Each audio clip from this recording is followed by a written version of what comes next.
Check, check, check. If you're hearing the sound of my voice or watching this on YouTube, that means you're now tuned into another chapter of the Introverted Intuition podcast. I believe this is chapter 177, I believe, the 177th chapter of the Introverted Intuition podcast. My name is Jeff. No AKAs this week. As always, I got my brother and my sister, CR908 and Skittles, Sour Skittles. Say what's up to the people. Oh, I got called sister for the first time. That was I infiltrated the family. Oh, God, now you're kicked out. Oh. You're the stepsister. Oh. Well, I guess it's Cinderella in the house. Right. Hey, guys. No, I'm It's joking, Retro Barbie. But yeah, what's going on, everybody? It's your man CR908, aka the King of New Jersey, BKA Chocolate Rod, baby. I feel like he's the only one with AKAs, to be honest. I took away my AKAs. Oh, you're the bestseller. I took it away because of that conversation we had.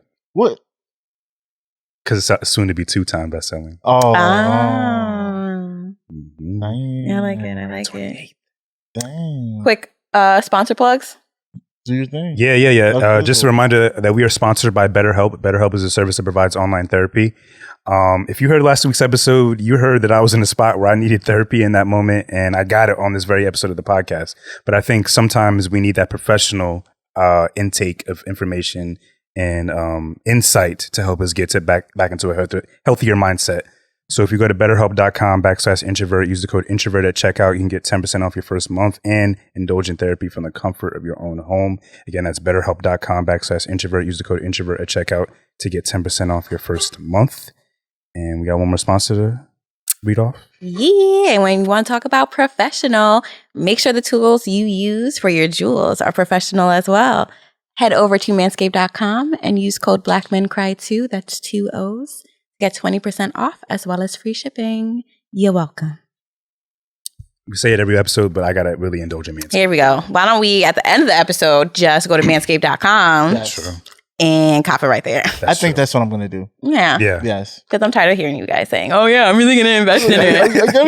Because it just makes me nervous for like the women that you're dealing with. Like, but no, it's not. It's never been like, that bad. Yes, sis got the plug and you not taking care of yourself. Then they going to look at me sideways like, sis, I thought you got the plug for them. Like I did. I've been trying to tell them. They don't want to bless you. That's not my business. I understand your concern, but it's not an issue. Right. They're not hairballs. They're doing fine. Right. But... How are you guys since it's been a whole week since we've seen each other since our last recording? How are you? Any highlights or lowlights you wish to share with the room as well as the audience? You want me to go first? Or? Yes, go first. Oh, okay. I'll lead the way. As the leader. Yeah. No. As I mentioned in the ad, I felt really low last podcast. I was really low before that podcast. But I feel better. Through conversations with my partner, my family, and my therapist, I'm in back. I found the light again. I feel confident. I feel excited to be here, not just here in this room, but just here on Earth. Even more grateful than I did last week. And the way life is just so funny because I was in that low last week, and on the flip side, this week has been incredible. This phase of my life, I'm titling Inner Engineering. Cleaning up the cogs, twisting the knobs, crossing the T's, dotting the I's, just getting everything right within. Bars. And during it was poetic as hell just now. And during this past week of self-analyzation, I realized one thing about myself. I feel like all creatives can kind of relate to this in a way. You guys can chime in at any point. But I have a hard time accepting like reality. I have a hard time accepting like laws. I have a hard time accepting certain things that happen. And I'm not sure if this is an extension of my creative brain, but sometimes I look at certain solutions to these things that come my way. And I always have a solution. I always have like an out.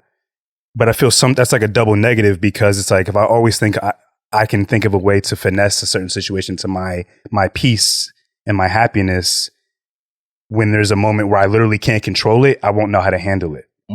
So I came to grips with the fact that while I have this side of my brain that can't accept certain realities, the fact remains that some things, it just is what it is.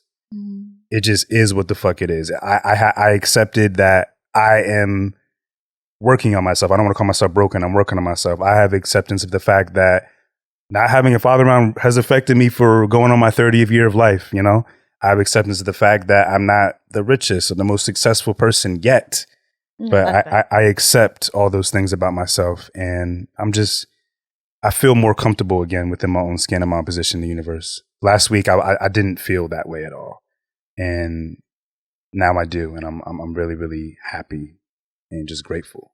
And that's like one part of the highlight. The second part is, like I mentioned last week, I am doing research as to finding my father. Did a bit of that research, find out exactly where he lives. I found out I have 2 siblings, which is like a shell shock.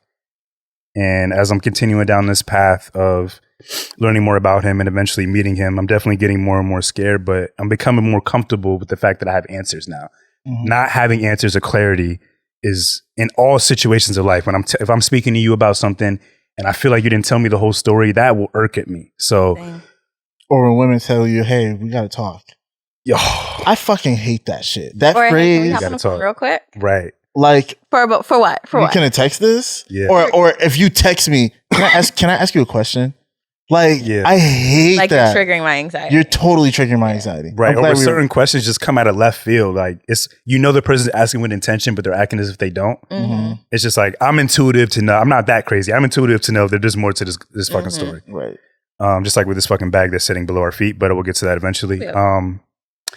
So yeah, I have siblings, which is so crazy, but. Does that excite you? Not at all. Why not? The narrative, it's not even a narrative. The fact that I have been an only child up to this point, I don't think any new realizations like this can change that fact because I don't know these people.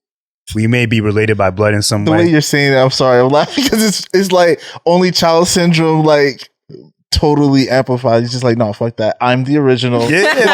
Fuck y'all niggas. I didn't even know about y'all. I don't know. I don't know the ages. But you know what's crazy? I've always wanted, this is like a tangent, side story to this. I've always wanted a older sister and I've always wanted a older sister, and I would be the brother. And I've always wanted my children to be an older girl and a younger boy.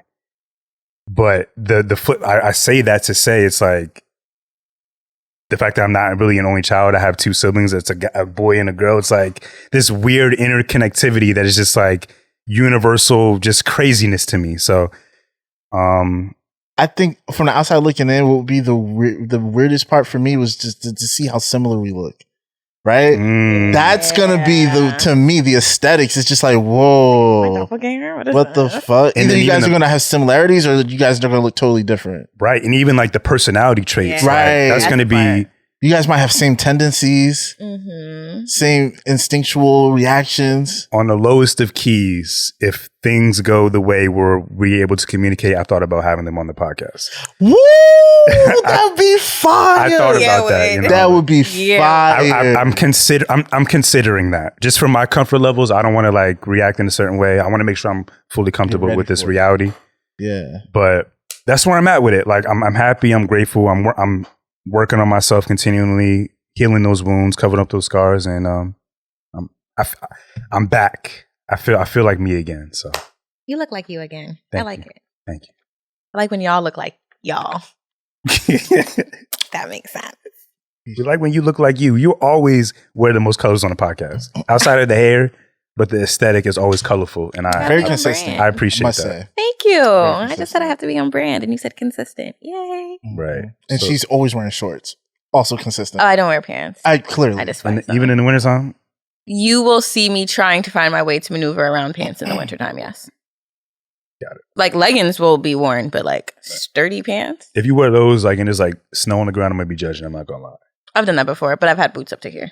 Gotcha. Knee highs. Oh, knee high. I'm like, I think because you put it to your thigh. I'm like, no, there's thigh highs. Oh, thigh highs? Yeah. For real? I have knee high and thigh high boots. Come on, I was on my Mary J shit. Damn, with the dance. My stumble up. You know, I had to do it. That's funny as hell. But do either of you have anything, a highlight or a low light you would wish to share from your previous week or previous month? The month's almost over. Yeah, I have 2 highlights also. One is to compete with Rod. I got my tattoo colored in for my mom. Oh. And doing the watercolors, first off, it's peeling disgustingly, and I don't like that. But it's the biggest piece I have, and my mother doesn't like tattoos. So, of course, the way that I honor my mom is to give her the biggest tattoo piece on my body and the most colorful tattoo piece on my body. Duh. But just looking at it and seeing it completed just warmed my heart. I mean, of course, it made me miss her, but it still warmed my heart. Like, yo, this is probably like, I do love a lot of pieces on me, but this is probably my most sentimental piece. Yeah. And I find it to be like the most beautiful, the most lively, and all the colors. Like, I'm colorful as hell, kind of like all ties together. Yeah. And the fact that it says like, I am my mother's child, and one of my best friends drew this design. Like, this is my best friend's handwriting on me. And just to like all fold, come together. It says 11. There's 3 flowers. The tattoo artist didn't even mean to do it on purpose, and to think that like it's me, my mom, my sister, so the 3 girls, and all just tied together, and it just, I love it. Made me happy emotional, even though it's like sad emotional. The way I said it to my therapist, it's like beautiful pain. And that's the process of getting a tattoo anyway, is beautiful pain. Isn't that symbolic of the healing process as well, and the acceptance phase? Yes. It's beautiful pain. Wow. It's the pain of, and I literally had like tweeted this week, I have to learn how to live with pain for the rest of my life, and I don't have it. But then it's like, there's moments like this where it's like, oh, this is a beautiful reminder of my pain.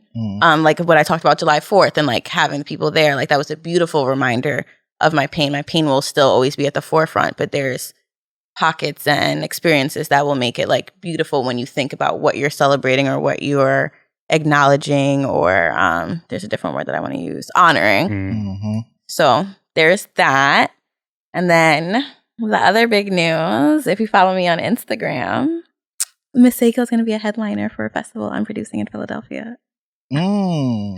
Producing a festival? How does that work? I don't know. So we're going to see come August 28th. Because this is my first time doing it from beginning to end. I've worked festivals before.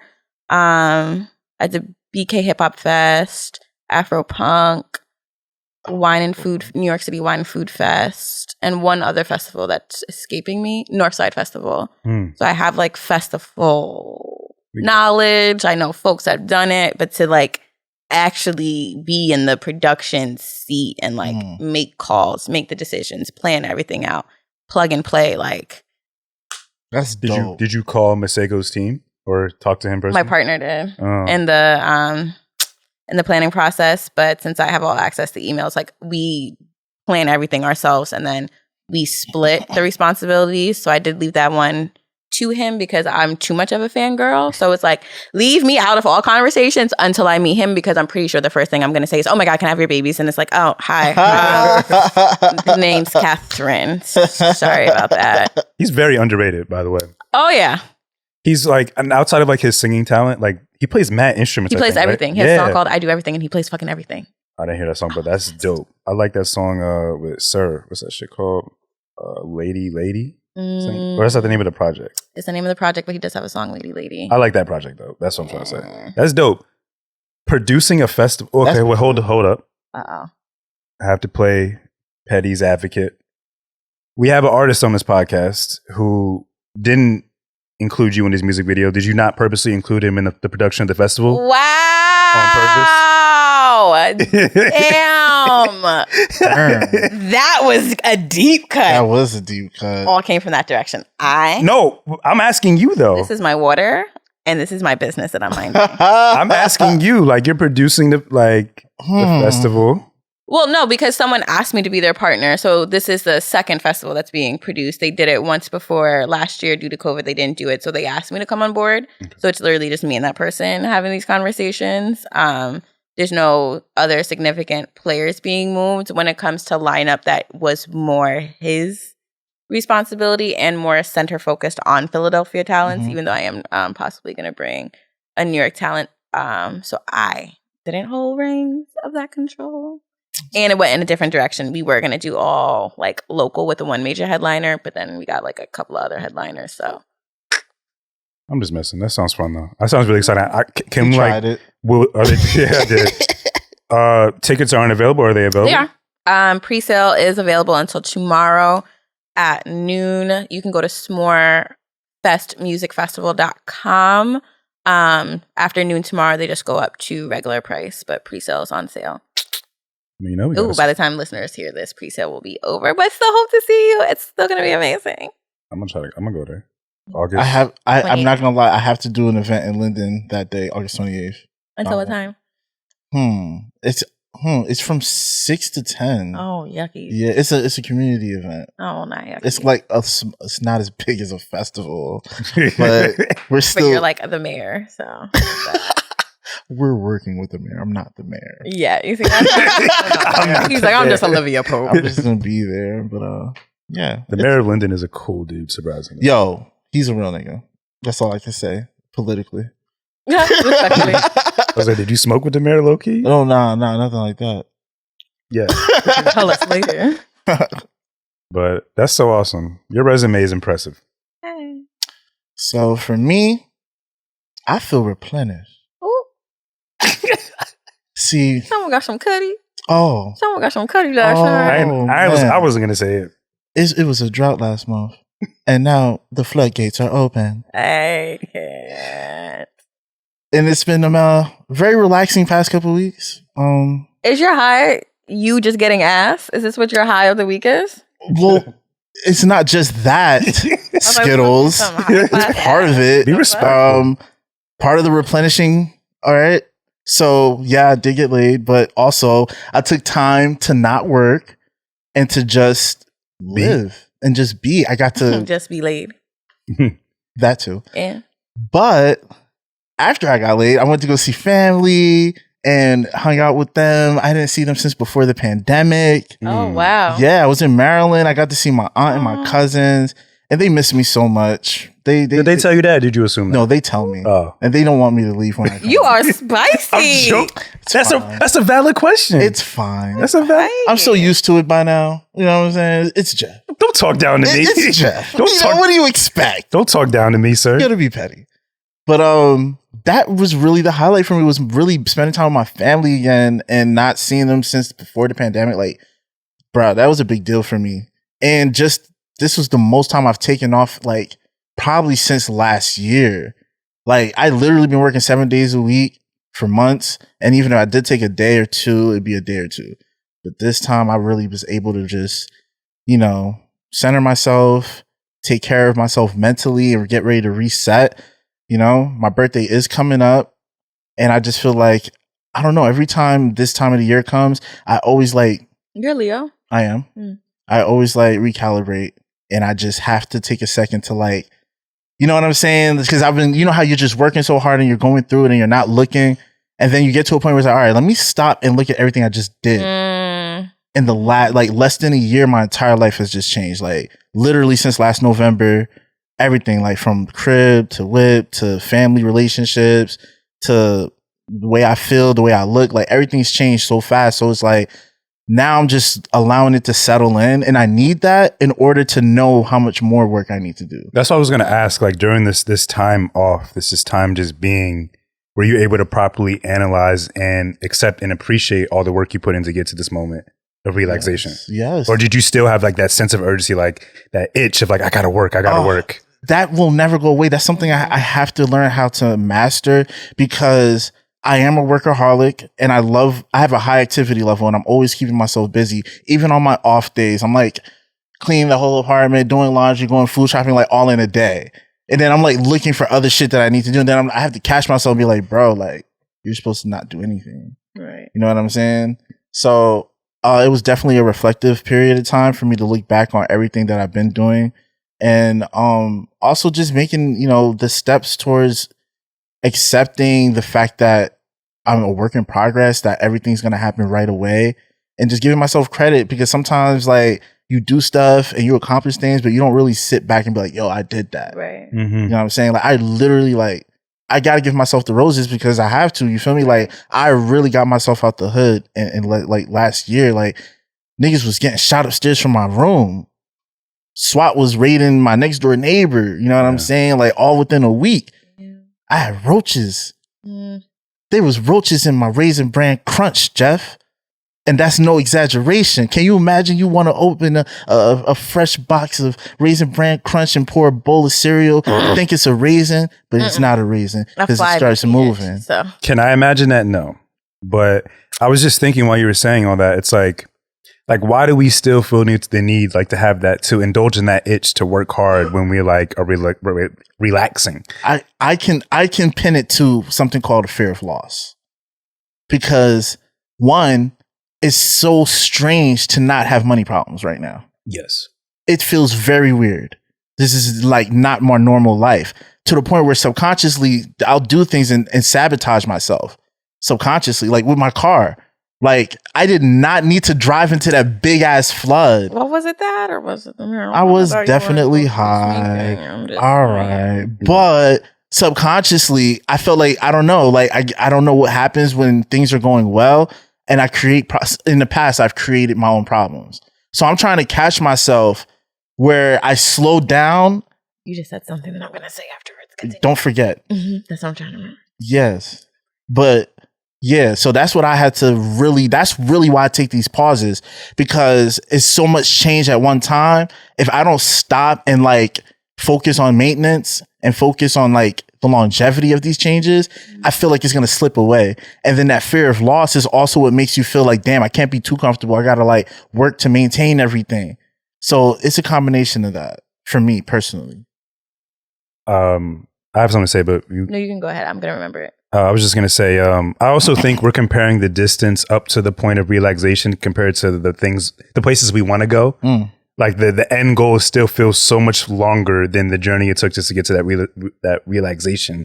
So it's like, no, I got so much more to go. Like there's so much more I have to do. I have to do this by this month. It's like, we don't, we always are so focused on like the end goal or just like the next goal. It's like the distance between the time spent to get to the realization to the end goal is just so steep. It's just like, I'm speaking for me. That's how I feel. I don't like to like take too many breaks and be lazy for too long, because there's so much I have to do, so much I will do, and so much I want to do, that if I stop now or take too much time, I may miss my opportunity. That was the word that I was going to say. That wasn't the thing that you made me think of, but that's what I was going to say. I think when it comes to creatives, because opportunities can come and go so quickly, that I feel like we put that pressure on ourselves to ensure that we don't miss an opportunity. So we're always working, or we feel guilty if we take a break because it's like, well, fuck, this person's still working right now, so they may get the opportunity that I want, but like I deserve this opportunity. And it's kind of one, reminding yourself by seeing how far you've come and the opportunities you created for yourself.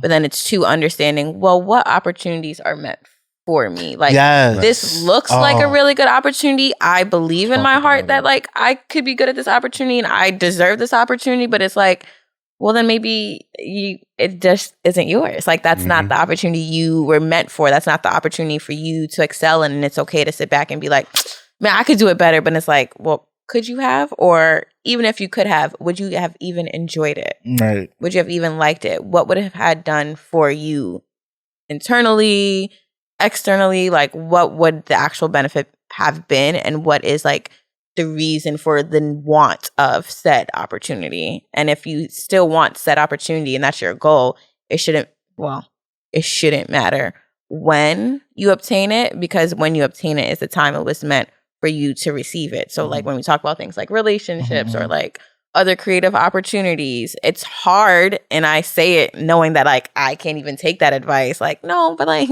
I want everything right now. Like, why can't I have my Jeep, my one bedroom and all this right now? I don't understand. Right.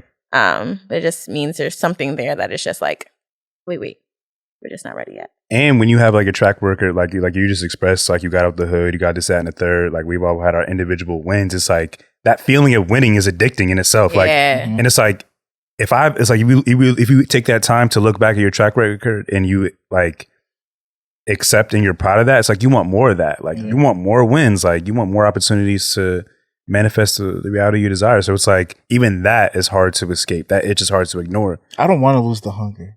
I don't. I like it, even though I have an addictive personality naturally.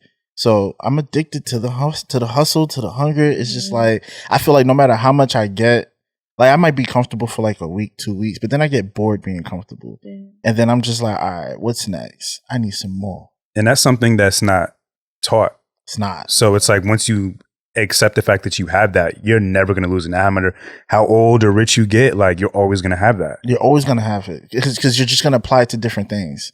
Once you like conquer one thing, you're going to move to the next thing.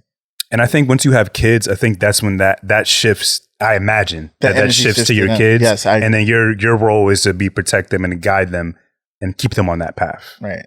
And I think that's what kind of pushes me even more. And I think what's made this year being weird with my accomplishments is the fact that like I always did it with my parents in mind, because like I understood, I was told, but not told in a way, you know how like parents can guilt you. Mm-hmm. Now, of course, we've been guilted and I've been guilted.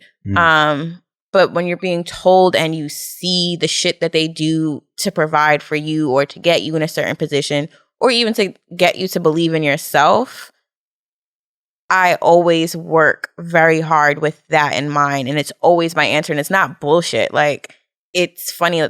One of the reasons why I got promoted at my old job was they had asked, like, what motivates you in the morning? And of course, people say cheesy shit. And mine was cheesy. The first thing I said was my mom. And then I corrected myself and I was like, both my parents, because I fuck with both of them. Mm-hmm. But I said it and I genuinely meant it. I was like, I'm doing everything I'm doing to show them everything they did was fucking worth it. Like, every sacrifice, every extra shift you did, every overnight, every holiday you couldn't sit with us, like, it was fucking worth it. Like, I'm going to build a fucking legacy. Like, I'm going to build a fucking name. Like, I'm going to build. I'm going to continue building. So then by the time I can hopefully have the next in kin, it can be like, oh, it's going to be different or not easier, more comfortable than what my parents were able to do, or different based off of what I got from them. But just to continue just impacting and like leaving that legacy, but like a legacy that actually matters, not just like a legacy of being known. Do your parents know about that? That's what you're working towards and that's what you want to do? Did you ever have that conversation? Yes and no to a degree. I think last year was probably the most open I've ever been with my parents about my goals and desires, and that came from me being laid off. So having that conversation with, well, now I have free rings. Like, where am I about to take my life? Like, what do I want to do next? What does that look like?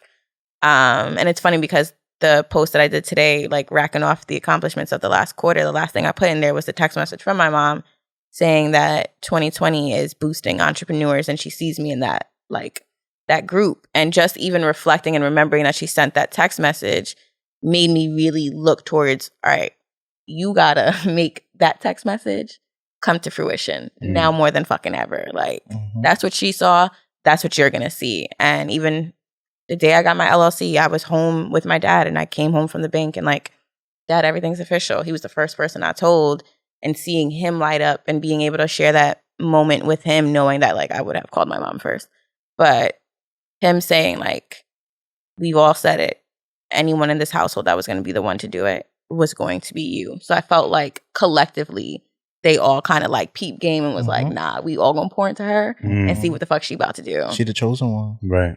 I mean, just kidding. But yeah, so that's how I think about it. But to quickly turn, the one thing I did want to call out was when you said create problems, and to like flip it. Do you believe that there are people who create certain problems to constantly put themselves in a position to be like in a rut and to be sympathized for? Yes, I do. Okay. I definitely think that's definitely an issue for people in general. I think also too is because we get comfortable with turmoil. You get comfortable being miserable. It's almost like somebody who's pretty, but they've never been told that they're pretty. And then they start getting dressed up and stuff, and everybody's giving them compliments, and you're like, what? No, I'm not pretty. Like, no, I'm hideous. And you're like, nah, you're a bad bitch. You know what I'm saying? But nah, it's like that. It's just like, for me personally, it's like strange. It's just strange to not have to worry about money. You know what I'm saying? Like, obviously I'm not rich. I still have to work, you know what I'm saying, and figure things out. But if I want to take a week or 2 weeks off or a month off, I can do it. You know what I'm saying? And I haven't had that power, like, basically my whole life since before I started working. So for me, it's strange. And I feel like earlier this year, another example of me self-sabotaging, like when I was gambling, and I put money on the Super Bowl. I made a lot of money. Off the Super Bowl. Made like $2,600. But things went south. Stop telling us what's in your pockets before I be like, so Right. drink some. You should be providing us with water, not the studio. Yo, chill. But nah, I made that. Rosé. And I thought I could do this shit for a living. I really was like, I'm not doing Lyft anymore. That's pennies. Like, I'm not doing Lyft. I'm a gambler. Bro, I'm talking about the first week, I started going to the bars to watch the games live. I placed my bets early in the day. I can't. And then go watch. That shit. That sounds like that's how you pick up a cigarette habit. And a drinking habit. An addictive personality. Yeah. I definitely do. But I learned real quick that I don't need to be gambling. And I deleted those apps. I don't gamble. Apps for that. Yeah. I am a master self-sabotager. Talk about it. Do I have to? No. Elaborate. Where do I start with this? So like depression and like anxiety for me, they were so close to my ribs. There was a point where like when I was free from them, I feel like I didn't know who I was. It's so strange. So as I started to heal and become more successful, quote unquote, and do things I said I was always going to do, that insecure, like anxious side of me, like is triggered even more because I feel like people's perception of me are changing because my reality is shifting. So it's like I don't even know how to view myself sometimes or even be, because I'm still healing, I'm still understanding myself, but I'm still elevating. So it's like this weird conundrum I find myself getting caught in, and I do dial back to the negative side of me sometimes, and maybe I don't want to say it's comfortable, but it's just what I'm used to. I'm not used to winning, and it's not intentional, and I know it affects everyone in my life, and I hate that side of me. It's really frustrating because like not only am I aware of everything I do in these crazy thoughts, but it's like I'd be having like the conversation back and forth in my head, like, yo, this is fucked up, right? But like, what if this is happening? This, that, and the third. It's like, it's a weird back and forth going on. But yeah, I'm just trying to balance healing and winning, because there's the healing is a transformative process, a positive process, but there's negative parts you have to go through to get to those parts. So that's what I'm battling right now, currently in my life. That's where I'm at, like that shift between healing and accepting and winning. I get what you're saying. So like I am very experienced with like self-sabotage, and I think the first step to removing yourself from that is the acknowledgement. Right. I agree. Because maybe the people you're referring to, like those who do that on purpose, like they're not fully aware that they're even doing it, because it's like second nature. Yeah. And, we are creatures of habit, and, our brains fight to be in very, familiar environments, even psychologically. So when you're in a very unfamiliar state of mind called happiness, your brain's like, yo, what the fuck is this? Right. Like, nah, we need you to be sad. Like, you know what I mean? And it's like, I feel like it's so crazy how powerful our brains are, because we really subconsciously will worry about things that we don't need to worry about because we're so not used to not worrying. Like it's strange. Like the brain really plays tricks on you. Right. Like feeling anxious for no reason. Yeah. And I also am in a great space financially, probably the best space I've been in, because part of like me trying to remove myself from those depressive states was buying stuff for myself. I felt like I was just buying and buying to try to fill the void. And then you look up, overdraft account, food. Now that I've controlled myself and created a routine for me diet-wise, I'm saving way more. So it's like you, it's an adjustment process, but it's like, I think we need to understand and accept is that we earn this. Like no one gave this to us. We got this on our own. Yes. And I think why I really relate to you in a lot of ways is because it's like, we have similar stories where like we have connectivity to our parents, but they never really, we kind of had to learn and do everything on our own. Yes. So it's like that also provides extra satisfaction into where we're at today, because who did it for us? We did. Yeah, we had to figure it out. We had to really, really figure it out. Like, bruh, that shit, like I used to be mad at my parents and like kind of resent them because I had to go through so much shit by myself. But as an adult, and then I look at some of my peers and I'm just like, yo, right, these niggas can't handle shit. Right. Like, Like, you will crumble at the drop of a fucking feather. Are you kidding me? Yo. Or you guys are celebrating your... And here's the thing. Wins are wins. Mhm. Let me not be disrespectful to anyone who's put in the work to obtain their wins. Mhm. But sometimes it's like, yo, you really there celebrating the bare fucking minimum? The bare fucking minimum. You got a new... Look, a new Let's job talk is a new about job. it. So getting a new job, yes, let's celebrate. But you're supposed to have a fucking job. Hello? Like It's like, we don't celebrate those who... I think celebrating those who finish the race but don't win is also kind of a problem sometimes. yeah. Yes. Because Ooh, it lets well all said. look, it's like you should have a winner mentality. No one should be there like, oh, I'm a fucking loser. Like, Right, no, right, that's right. detrimental. But it's also stop making it more than or like creating problems that like don't exist just for attention. Yeah. I'm like, it goes back to when I said narcissism is on a spectrum. Yes. Yeah. And it appears very narcissistic when you have to maneuver that way. Like, you have to fit in so badly that you're like, yeah, girl, I know you got this amazing new job of your dream that you've wanted since you were 2, but I like just quit my job and got like a new one. Like, yeah, let's celebrate each other. Like, wait a minute. It's not the same. Not. There's levels. It's not the same.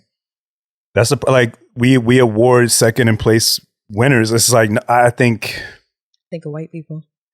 yeah, like getting there is not enough. Like, you got to get there, stay there, and then go beyond there. Like, Go beyond there. right. I don't know why this is coming out of me. I think I need to hear this because I don't know where this is coming from. But another thing is like perfection. People try to chase that throughout their journey. And I think chasing perfection is the quickest way to become a liar. Oh, he This got nigga's bad dropping bars gems I'm tonight. today. dead though. Like, This nigga's dropping gems. I was thinking about this. I can't wait to have this conversation with my girlfriend because I feel like specifically in relationships, we try to be a certain way to keep them around, to keep them happy. But you end up going beyond who you actually are. You have cheating that perfected version of yourself.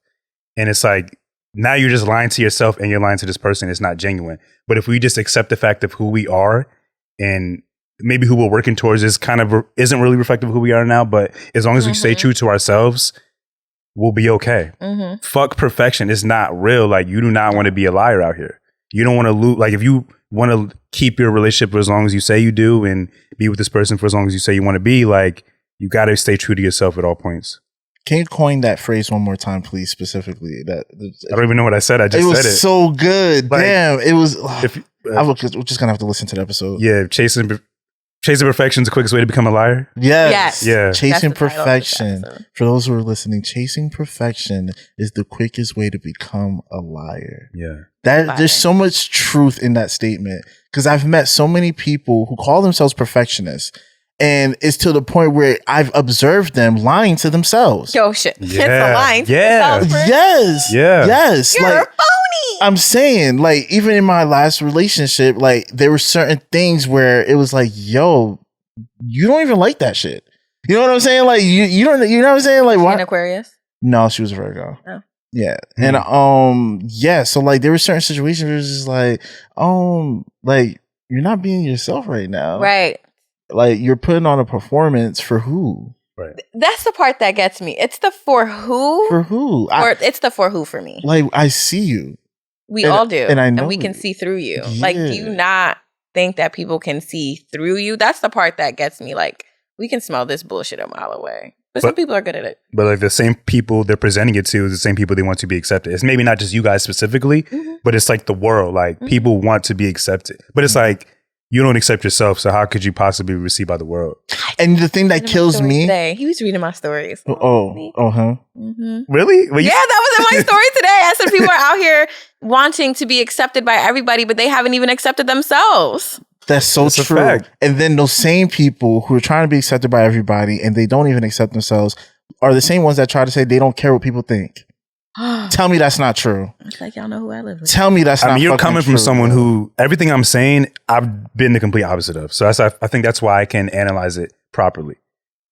I felt like I needed to shift certain ways of content I produce or anything I do just to be in the conversation, you know, be acknowledged, be perfect. But clearly none of anything I was working towards worked out that way because look where I'm at doing my own thing. It's way more comfortable and way more digestible, profitable, and acceptable. Because it's real. I was just gonna say I like imperfection. I like people who can be real and who can like wear their imperfections and make that shit their swag. You know what I'm saying? Like, I like weird people. I like people who are, I don't like people who look like everybody else. You know what I'm saying? The carbon copies. That's what I call them. The carbon copies. Like, there's definitely, like, I've seen an Instagram model and another Instagram model, and I thought they were the same fucking person. Yeah. And I'm just like, they all wear the same fucking outfit. Wear the same outfits, or they got like the same type of hairstyle, or same like whatever. And it's like carbon copies. Like, and this is what the quote unquote bad bitch is. You know what I'm saying? It's like, I prefer imperfections, like slight imperfections that make you unique. I don't want a picture perfect person, right? In any essence, like a relationship or friendship. I don't want perfect, because it doesn't feel real. Yeah, because nobody's perfect, and it's like, so you could just tell when somebody's trying so hard to restrict themselves to make zero mistakes in a social interaction, or if they walk in a room, they're super quiet because they don't want to say the wrong thing. Right. And it's just like, yo, you're better off being quirky and being silly, being witty, being sarcastic, whatever the fuck you are. Just be that.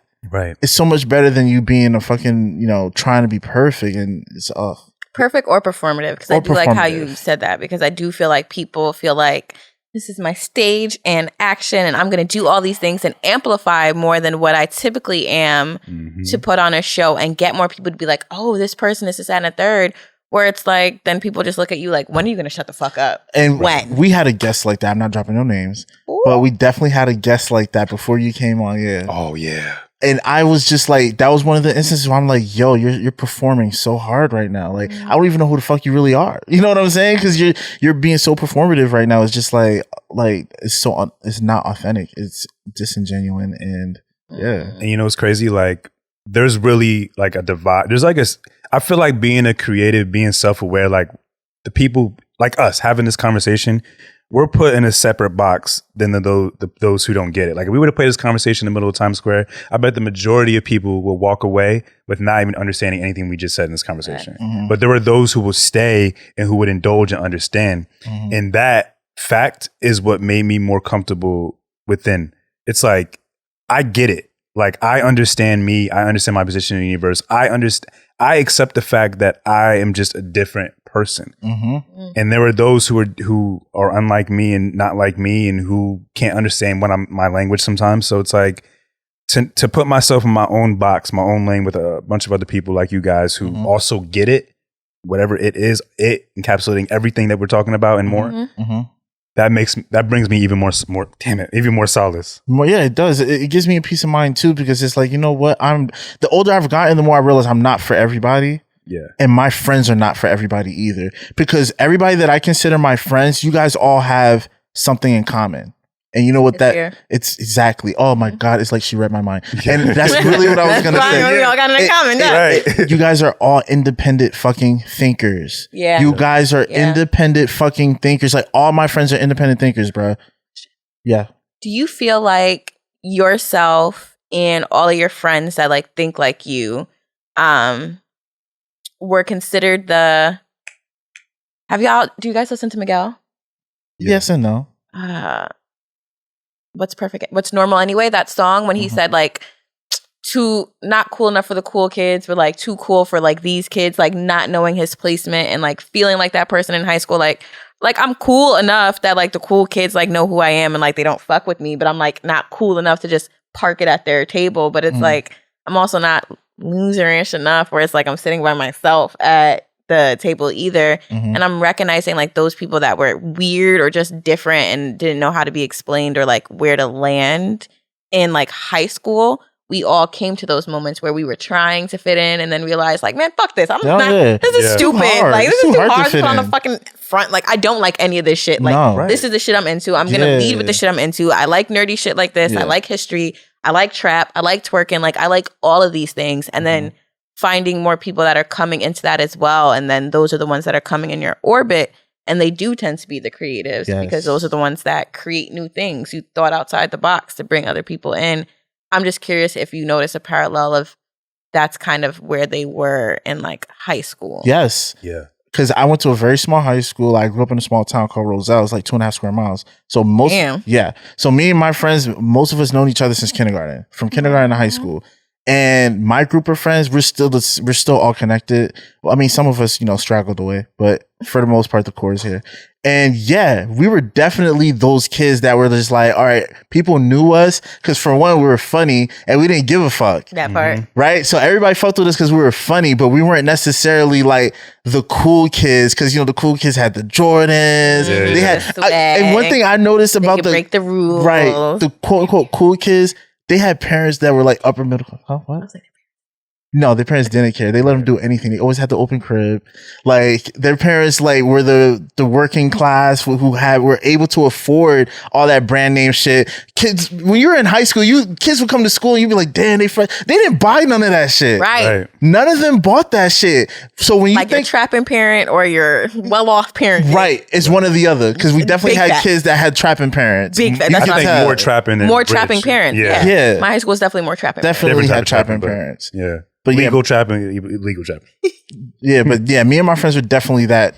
We were just the floaters. And I definitely was that because I saw something dope in everybody. Like, I love people. I love that. So I was literally friends with everybody. I had friends who were in ESL. I had friends who were on the football team, people on the basketball team, volleyball team. I had people who were just quiet in the classroom. Like, I had a friend, like, in every aspect because I just genuinely like people and like I can find something funny about anybody. Like it's just the truth. Like everybody has a sense of humor, yo. Everybody does. I think I do my friends like that back then and now too. When you say it that way, I think that's what it is. And I'm like you. I'm naturally inquisitive, so it's like, ooh, if you have a like cool, interesting story, like I'm inspired by you, so I like want to be near you. If your story is like bullshit, I'll be like, oh, well, you're cool. So I was always inquisitive, but in high school, I was very, very shy. But I think because I was always very shy and maybe my style may have been this played a part or just whatever, but people always gravitated towards me. I never sought friends. People always just came to me out of pure curiosity. That's how I ended up being cool or knowing everyone in school. I wouldn't consider them all friends, but I would always get a dap or say what's up or whatever. So, but that was what made me realize that I'm different because it's like I'm making friends, but I'm not trying. People are just coming to me. Yeah. And of course, when I started to blossom and join anime club and BSU and stuff like that, like that's when I kind of came out of my shell and started being more authentically you. Yeah, that, but like more like forward with like my approach to like more friends. Outgoing-ish. Yeah, extroverted. A bit more extroverted. It was definitely it took a while to really get to where I'm at now, but that's when it really, really started. But that realization that I'm just like not like everyone else, made me more comfortable and guided me through high school comfortably. I think it's so important, especially in your teenage years, to find your clan or find your group of people that you really resonate with. Not to say you shouldn't dip and dabble into different groups just to understand different people, but you need that home base because when you have that, you know what you're about and you know what you're not about. You're not supposed to always judge what you're going to do off of your friend group, but you can you can judge a lot by who you hang out with. Yeah. You know what I'm saying? You really can. And like, not for nothing, I don't regret anything about my high school years, but if I knew everything I knew now, I would have been hanging out with different people, bro. Yeah. Cause like, you know what I'm saying? Like my friends are my friends now, but like I said, not all of my friends are still my friends because like, I was in the streets I was committing crimes, but I wasn't hurting anybody. Nothing violent. Right. It was like a lot. Don't say this on air. Yeah, nothing violent. But So anyway, and and like that shit. Growing up, now I'm looking back. I'm like, yo. First off, thank God I never got a record. First off, and second of all, thank God that what I'm saying, I never got killed. You know what I'm saying? So bigger facts. Yeah, because I got friends that are gone, but. Yeah, it was just like if I knew everything I knew now, I would have stayed playing football. I would have made myself in proximity of the people who were doing more positive stuff. You know what I'm saying? Because it was like I was looking for what was comfortable. And I wasn't challenging myself necessarily. Yeah. Because I knew if I were to hang with the athletes, I'd have to stop smoking. I'd have to go to practice. I'd have to, you know what I'm saying? I'd have to have certain standards. So I stayed in my comfort zone with the potheads and the skateboarders and the graffiti kids. Like that was my clan. Was it conditioned comfort or was it like your choice to be there? Right. I think it was a choice. Because it's like our environment and the school system itself kind of gravitates us towards these certain choices we make. That's true too, because of the environment and the way things were. It was very cliquey, so it was just like, if you can't be a part of this group, what group's gonna accept you? Yeah. So I mean, obviously, like the group of the quote unquote rejects are gonna accept you because they accept everybody, right? So we're all hanging out. So terrible when you say that. I know, right? I know, but no, it's funny because this is like, I don't care. Like I was friends with everybody, and like they had the most interesting personalities. Like the quote unquote popular kids were so like boring. Yeah, they were dry as fuck. I always wanted a varsity jacket though. Right. Always wanted a varsity jacket. That's actually when I started doing sports. I did track, and I didn't make the best sports team, but I did really good at track. And that's when I tried to like get that shit back. I thought this thing, she's a runner, she's a track star. Damn, I didn't think that we would go back to like I'm like just thinking about like my experiences in high school. Like I think the most pivotal moment that really changed me was joining the Black Student Union. I wish I would have joined something like that in high school. Honestly, like I did a lot of that shit. I started off like my friend group was before high school was strictly white. I had Black family, but that was like the only representation of Black connectivity I had on an intimate level. Then when I went into like maybe 8th grade into high school was when I really started to have real Black friends. And the Black Student Union, seeing all the Blackness, the different personalities, the different like information they were providing and teaching us, that's what really inspired me to like walk the path of owning and accepting my Blackness. And working my way up through the ranks in that really helped me become where I'm at today as like a leader, accepting that role, being a good communicator and orator. Like I really owe a lot of my personal development to the Black Student Union in my high school. Like I didn't think about that till just now. Like those are really pivotal, life-changing moments for me. I love how you could pinpoint it, because one of my friends said last weekend, we were like talking about like growing up, and a lot of us have just one older sibling. So we were talking about like the dynamics and how it makes us feel like the similarities and the differences, and how us having an older sibling also played into the fact of like us being the quieter, shy ones.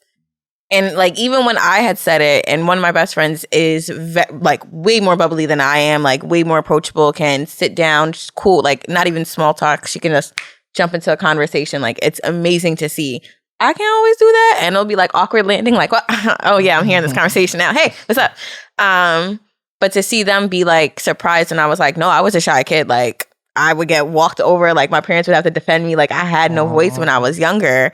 And they had asked me that too, like, when was your like switching moment? And I was like, bro, like I don't know if I can pinpoint and be like here, there, maybe here. Like I know times when it was like changing, like, ooh, that was a change there. Ooh, that was a change there. Ooh, yeah, you changed there. Yep, you changed there. But I don't know if I can like pinpoint a pivotal, which is beautiful to hear. It could also just be that I have really shitty memory. But I am curious of like what inside myself was just like, bitch, speak up. Right. Yeah. Because there was definitely a switch. I know for me, it was when I started smoking weed. I'm not gonna lie. I was very quiet, very shy. I was very shy growing up. Very shy, not that vocal, kind of a pushover. But one of those pushovers where you keep pushing me long enough and I'll do something super fucked up. Like I'll just get so shit, right? Yeah. You seem like a nigga that would headbutt niggas. Yeah, like I've definitely gotten into fights like since Have like you headbutted a nigga? Not headbutted. Because you keep saying like yeah, and I was like, you want to tell us when you fucking headbutted a nigga? They headbutt him, but I need him in the stomach. Huh? Like Ocho Cinco? No. But I need him in the stomach and punch him in the face. But that's neither here or there. That's the past. Yes. I was very young. I had a lot of anger when I was young because I was picked on in first grade and kindergarten. But yeah, this isn't a therapy session. Anyway. I mean, it always is here. So what was the first time you got picked on? Like? But when I finally broke out of my shell and realized that I had a sense of humor, I started smoking weed with my cousin in Maryland. One of my favorite cousins' name is Mario, but we call him Ricky. His whole name is Mario Ricardo Graviandre. I was about to say, what? But why are we dropping niggas' government? Your fucking rap sheet? Like, but I'm just saying, like, go after him, not me. It's a super long name, but we all call him Ricky. So my cousin Ricky, yo, oh my God, I got high with him. I was like 15, 16 when I started smoking weed. But it was just different with him because I would go to Maryland and he would be around his friends. They were all older than me.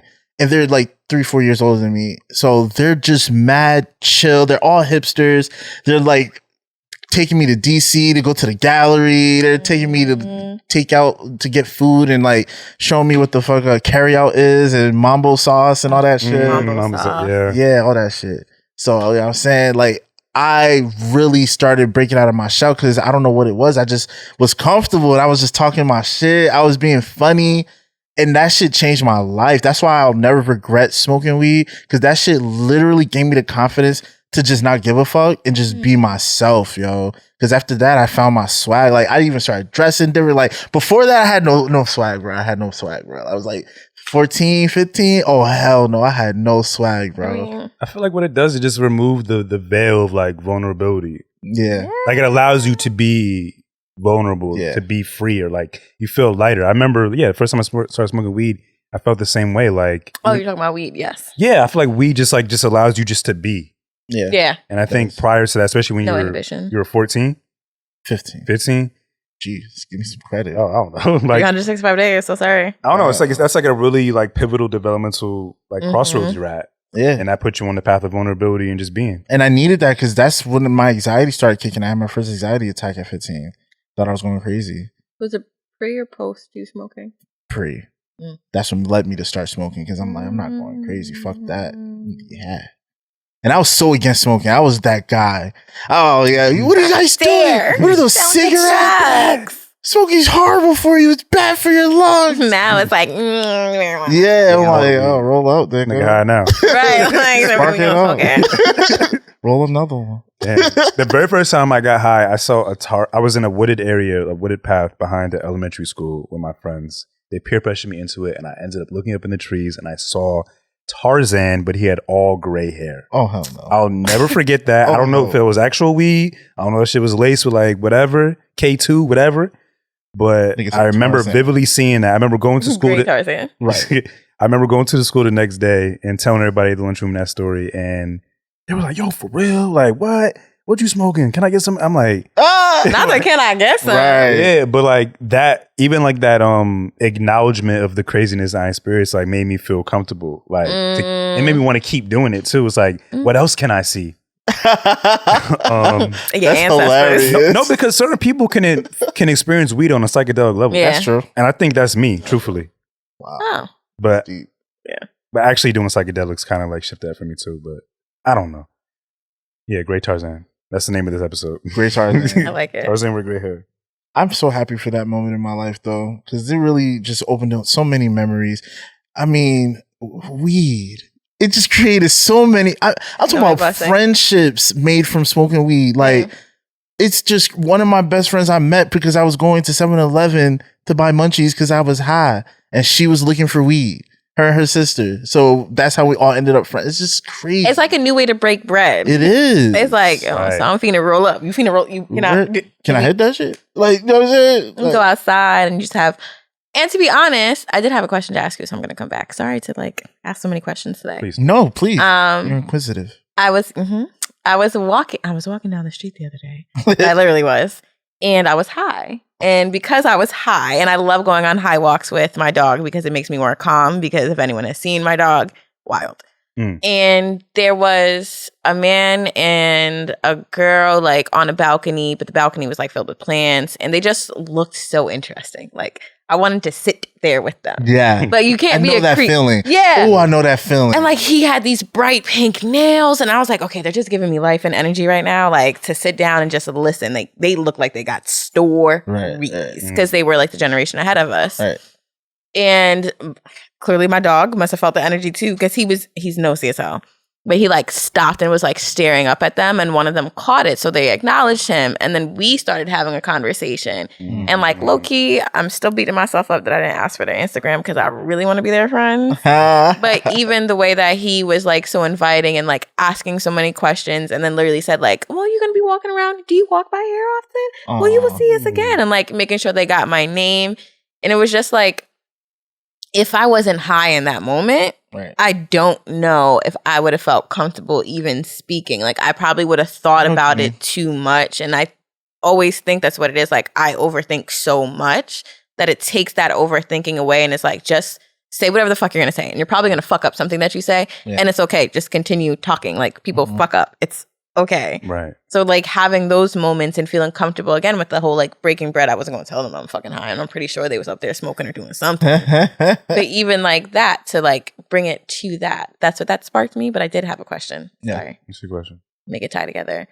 In that experience as well, they were older, and those same friends I was with last week had also brought to my attention they grew up around older people, like an older sibling, an older relative, an older cousin, and just being the young one in the group where you sit there quiet and you observe so much. Do you guys feel like you've had those experiences and those experiences have helped you be more wise? Like, for me to learn that like we're all the same age and how wise y'all are was like mind blowing to me. I was like, oh no, these niggas gotta be older than me. Duh. And I was like, oh no, we're all the same fucking age. Cool. Right. But when he had said that, I don't think it ever clicked with me when people say, yeah, we forget how young you are, and me having friends that are 4 to 5 years older than me and they're my close fucking friends. And not knowing like, why do older people feel comfortable with like this young cat hanging around them? And it's like, oh, because I was used to this environment. I know how to be in this environment. And you're receptive. Right. That's the thing that I think that always allowed me to be around the older dudes and the older females, because I was humble enough to listen to them. When they would give me advice, obviously, if it made sense, I was going to like that. I say that shit all the time. Like, yo, I'm where I'm at in my life because of my OGs, because of the people older than me, my older uncles, my cousins, my friends. Like, they literally have told me things where it's like, yo, don't fucking do this shit. And I just didn't do it, and they were right. You know what I'm saying? It's so simple, but I've seen so many people who've gotten the same information but didn't listen and still fucked up. And to me, I'm just like, bro, like, I learn from observation, because, you know, being an only child, you observe everybody. Yeah. You know what I'm saying? And if I'm not only child, but yeah. But you know what we're saying. And it's like, you go anywhere where there's multiple adults and you're the only kid, you're observing adult behavior. Right. You know, so you can see through the bullshit a lot sooner because you're watching adults. And that's really what it was for me. It's like, okay, if my aunt can't fool me, what the fuck do you, like, my fucking second grade classmate, you're not going to trick me. Like, you know what I'm saying? So it was always, yes, I could absolutely say my maturity and my wisdom came from listening, not just being around, but actually listening to older people when they were talking amongst themselves and when they gave me advice. I didn't grow up around older men like that. My grandfather passed away like early 2000s. He was like the only male figure in my life. So I was mostly raised around women, my aunt, my mom, my grandmother. And as terms of like me becoming mature and stuff, like, I don't know, like, I really learned how to like be vulnerable and like accept like the emotional side of me, like the man side of my brain, like the lessons, those hard lessons I think I had to learn on my own. But the one thing I always picked up on is that it's okay to cry. It's okay to be vulnerable. It's okay to be a boy, but yeah, black men cry too. Like, it's like, it's just okay to be. That's what and this is not like a direct lesson. This is just things I've seen. Like, I've seen my mom, my grandmother break down and no one judging them, you know? So I subconsciously, I can do that. I can cry. I almost cried last podcast. Like, I can tap into that emotional state and just be me without any fear because I saw them do it. Certain little things I picked up growing up, like I learned how to drive by visual cues by literally watching them how to drive. Too. Same. Totally. Cooking, like I learned those things, like I think the necessary skills. Observation. Yeah, just through watching. Me too. And like I said, I was always the quiet, introverted person. So like all I did was stay in my head and just watch. That's how I was as a child. I was very introverted, like Same. super introverted. Same. It was like you would barely hear me speak. Same. And my mom's introverted, so I felt like I was very much more. And I spent most of my time with my mom when I was younger, so I felt like me too. Yeah. My dad is introverted, and I spent most of my time when I was younger with my dad. But my mom is an extrovert, and I feel like in this part of my life, like I've adopted like my mom's tendencies. But it's very interesting because I tell people like, if sadly no new people can have this experience, but when you meet both of my parents together, like, immediately I make sense because my father being introverted and on chill, and I have those moments like I could be reserved in certain environments, Or I could be like, just want to be by myself today. Like a lot of fucking people this week. Yeah. But then like when I'm out and it's like, oh, it's go time. It's okay. Extroverted cat is coming out to play. And that's my mom. That's the extroverted coming out to play. So that's kind of interesting. Like we observe. It almost seems like we collectively all like studied growing up. Like we studied the big kids. Yeah. And then like that helped form like, no, this is who I'm going to be now. Like I've been able to do my research. This is it. I think I was supposed to say, in some level, I feel like we're all behaviorists, right? Because that's essentially what you're doing. You're observing behaviors and you're learning those behaviors, and then you see what you want to assimilate and, you know, add to your own repertoire. Like that's yes. I think I've encountered at least one person in life who has walked a specific line of life that just does not resonate with me, but I've been able to learn something from it. So whether it's through like addiction or it's through like, I guess I kind of really own the depression, but like seeing like niggas with thugs and gang, like I just seen that shit growing up, like, and I never wanted that life for me. I remember like a real pivotal moment for me when I was young was when I saw someone get shot in front of me. And then the next day I saw that same dead body by a corner store. And it's just like, based on where I was at, I felt like that was in Irvington. I feel like that's where I was at. Makes sense. Where I was at was what was going to be my reality. But I felt safer being me, being reserved. So I feel like to avoid that reality, I just need to just be me. It's funny you say that because that was definitely a huge contribution to my introvertedness. My dad, because I grew up Haitian, he made us super afraid of like African Americans. Especially the ones with do-rags, tattoos, like anything hip hop. My dad tried to get me to believe that it was a threat for my life. My mom did the same. It's a Caribbean thing. It's a Caribbean thing, 100%. Like, yo, my dad did not want me wearing do-rags, bro. Don't let your pants have a little bit of sag. Oh, you a gangsta? That belt would have been so tight around your waist. Yo, that shit, and it gave me a false sense of fear when dealing with people from the hood. Yep. For so long, I used to be afraid of people from the hood because I grew up in Roselle, and Roselle is more or less in between the hood and the suburban, right? So the hood is in Elizabeth, and then the suburban is kind of like Cranford, Linden, whatever. Right. So we had a mixture. So I didn't necessarily have exposure to like the real hood. You know what I'm saying? Until my adulthood. But as a child outside looking in, my dad used to always try to make me afraid. And that's all he did was make me more curious about it. Same. So when I was old enough, like 8th grade, I was trying to hang out with the thugs. Same. I dated one. I bet. Wow, that was rude. I was definitely chilling with them. I was doing mad shit I didn't need to be doing. I was drinking 40s. I was rolling dice. Right. I was stealing cars. Oh, no, not cars. I was stealing bikes. There's a lot of crimes you're admitting to on this episode, and it's making me very nervous that the feds will be at your door tomorrow. Right. No. Good thing I go by alias. Yeah, they don't have my real name. Huh? So wait, see if nothing. I'm not going to repeat it.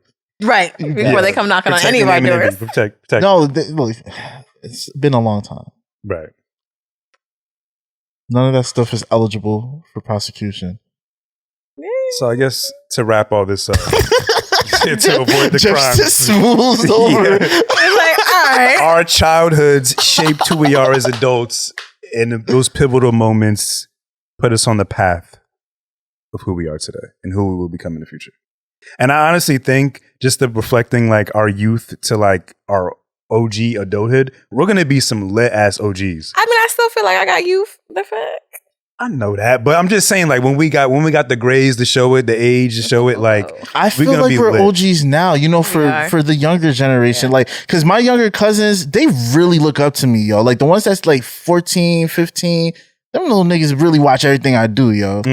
They really do. So it's with great power comes great responsibility. And so I try to keep that in mind that they're watching everything. So I deliberately will post certain things. Like even my female cousins will watch me. Like I post certain things because I want them to think a certain way.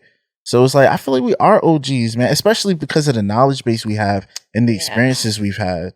Yeah. So you are an OG, Hefe. I'm calling that again. Yes, I am an OG. That's his dropped a lot of bars today. Going to be in the editing room very late tonight. Is it OG moment? Yeah. Do we do it now? It's totally right now. It's totally right now, right? I don't know what's happening. Totally right now. Right now.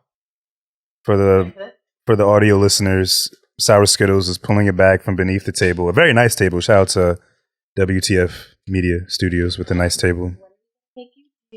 Oh my God. They're going to make me sign. He's the number one bestseller in Amazon. And we need you to give us your John Hancock.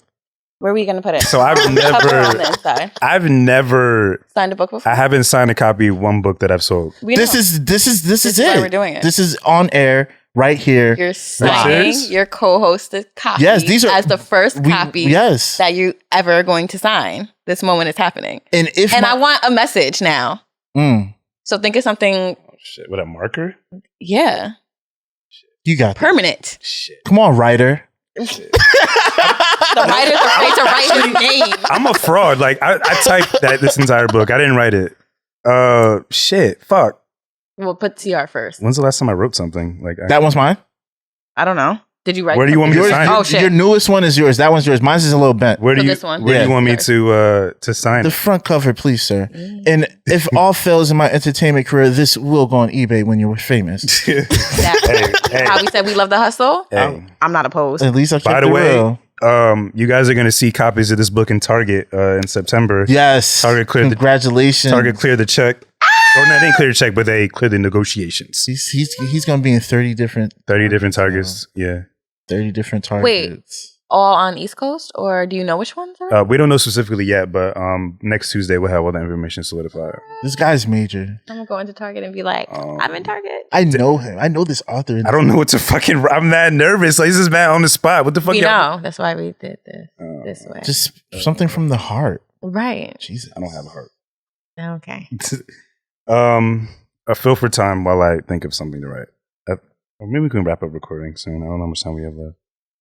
We got like 14 minutes. That's right. Shit. But no, let's tell them the backstory to how long we've been fucking trying to do this. Okay, yeah, we shit. can tell them the specs. Like, yeah, you tell them. So tell them how you smoking weed is the reason why you forgot 2 weeks in a row. Look, all right, now. Nobody's perfect. Yeah. Nobody's perfect. And he forgot once because he started smoking weed and didn't tell nobody. Yeah. So go ahead, continue. And there was this one time I even set an alarm that said Jeff's book. And it was that I think was the worst because I think we were already on our way here. And I'm like, it's sitting on my passenger seat. And then I look at my phone and I was like, he's kidding, right? I was like, yo. He's kidding. I did it again. This is a bad joke. This time, the reason I didn't forget, I literally, as soon as I came home from working, I went upstairs, didn't do anything but grab the book and come right back downstairs and put it in my glove compartment. I literally did nothing else. As soon as I got home, I'm like, I'm putting this shit in my glove compartment. I can't disappoint Skittles again. Yeah. This would be what, a month? Yeah. Yeah. Yeah. We've been trying this for 4 weeks. Yeah. It finally is happening right now. This was so terrible. I wrote a little message. Well, I thank you for your scribbles. I like low-key to read it, but you should read it first. I'm just nosy. No, this is not going to be, I'm not going to repeat the message. Like, it's not going to be. I would hope not. Yeah. Damn, bro, the signature's nuts. It is nuts. I got nervous when I did it. I got nervous. Is this even your real signature? This looks forged. Oh shit! Wait, let me see. That shit looks forged. I don't know how to sign shit. You don't be signing credit cards in right? No, I mean like sign it like that. No, like sign it like you sign it. I don't want that shit. Sign it like you sign this shit. Fine. Hey yo, you know what? That's all right because it's definitely going on eBay. No, well, you technically have the first original signed copy. No, but let me correct myself on camera. Let me correct first myself. Original. I do know how to sign stuff, but like I panicked at the end, so I just said fuck it. That's why the line is going out. Yeah, I could tell. I don't know. It looks like a kid learning how to sign jelly. Or like Jeffy. I was like, what the fuck is this, Jiffy Lube? Wait, so how many months were y'all planning this? 1. Yes. This guy. Yeah. It almost was my fault today. Okay, so let me tell you what happened. So when we The talked about irony. smoking weed, I couldn't tell you. I was like, Irony. fuck. So I saw it and I kept telling myself, if you leave it where it is, you may forget, like thinking so hard to make sure you don't forget. So I threw it in that bag, but forgot I did that. So when I text you, I didn't realize it was in the bag. Because you were saving yourself from yourself. Right. And you were already saved. And I I just took a hit of the fucking L when I text you and like realized I didn't have it. And then I was like, wait a minute. And then I looked in and I was like, just kidding. That was a close one. It was. He knew too? Or was he just joking? No, he was just going along with it. Oh, he was trolling. I felt like he was trolling, but I wasn't sure. But he trolled perfectly? Perfectly. Like, because you would, he trolled so perfectly, I had to take a split second and be like, did I tell him? Yeah, I was thinking, I'm like, yo, did you? I was like, because I forget shit. Like, is he in on this? I dead forget shit. Like, I could have told him and just forgotten. That's just funny. Yeah, but it finally happened after many tries. But through every failure is a lesson. And eventually I learned what it would take for me to not forget this book at home. And yeah, I had to put it in the glove compartment. I had to put the weed down. That part. It worked out. I feel like this is a better episode to do it than last episode. Yeah. It might have not fit well. I probably would have been like, we'll wait till next week. So I guess you're getting the better. I was like, wait a minute. The signature and the message must be different over there. Skittles. Okay. Jeff? Y'all put me on the spot. I'm just saying what's in my heart right now. Whatever. Clearly you have more in your heart for her. No, but whatever. Nigga, I gotta ride with you. I'll tell you before I write it down. Fuck. I'm just fucking with you. Yeah. That's cute. You'd be writing like, Dear Diary. Dear Radley. Still going. Oh shit, I fucked it up at the end. Your signature? Yeah. It looks like that? This fucking guy. No. But it's a fucking marker. Like, there's no excuse. Did you read this? Not yet. It's a good read. I believe it. Yeah. And a lot of the topics you guys have spoken about. Is this yours? At home. It's WCF. Thank y'all. That filled me up. Oh, you're welcome, man. You deserve it. Yeah, now I have an insurance plan. Right. My rent. Because the stock is definitely going up. It's just going in up. case. My rent 1 month. I'm not sure we're still recording. We are. We have 9 minutes. Oh. I mean, you can wrap up. But yeah, this has been a really good episode. Honestly, so full transparency, listeners, we were supposed to have a guest today. The first of 2 guests this month, right? We have a guest next week. Yeah. I was pretty excited for it, but she ended up stuff happened. She didn't end up coming, and we freestyled this whole episode. So if you're impressed, you like this episode so much, drop a like, comment on YouTube, drop a like or a comment on Instagram with a poster going around on TikTok. TikTok's going crazy. Share it. Leave some iTunes reviews. We'd like to see those. I'm not sure what Spotify's rating system is, but please indulge in that when you can. And just thank everyone for consistently tuning into us each week. New listeners, a lot of new listeners. And we're very appreciative of you all. And that's all I gotta say. I'm full. I'm full. I'm hungry. I'm like still in shock. I'm still processing everything as things are going on. But I'm just so grateful for this podcast, this platform, the listeners, and of course the people who are part of the podcast with me. And I'm grateful. Yay, we love it here. I do love it here. I do love it here. I love it here. Any don't sleeps this week or no? Oh. Don't sleep on those bars I dropped earlier in this podcast, yo. Yes. He said chasing perfection is the quickest way to becoming a liar. That hit real deep. That hit, yo, that shit. There's a particular person. I'm like, ooh, you. That shit is the truth. I'm looking forward to having this conversation like with my girlfriend, because like that's really what's an extension of. Like I think that idea of perfection is mostly trying to be achieved in a relationship to appease that other person's personality and their interests and stuff like that. So I want to get her thoughts on that as well. But that's my don't sleep. You guys have a don't sleep? Don't sleep on me. Take a bet on me. I promise you won't lose. That's the type of energy I'm giving for the rest of the year. Fuck y'all. I'm that bitch. I like that. The end. Rawr. That's just how I feel this week. Rawr. Fierce. Next week I'm gonna be like, oh my God, guys. I don't know about myself. everything I do is wrong.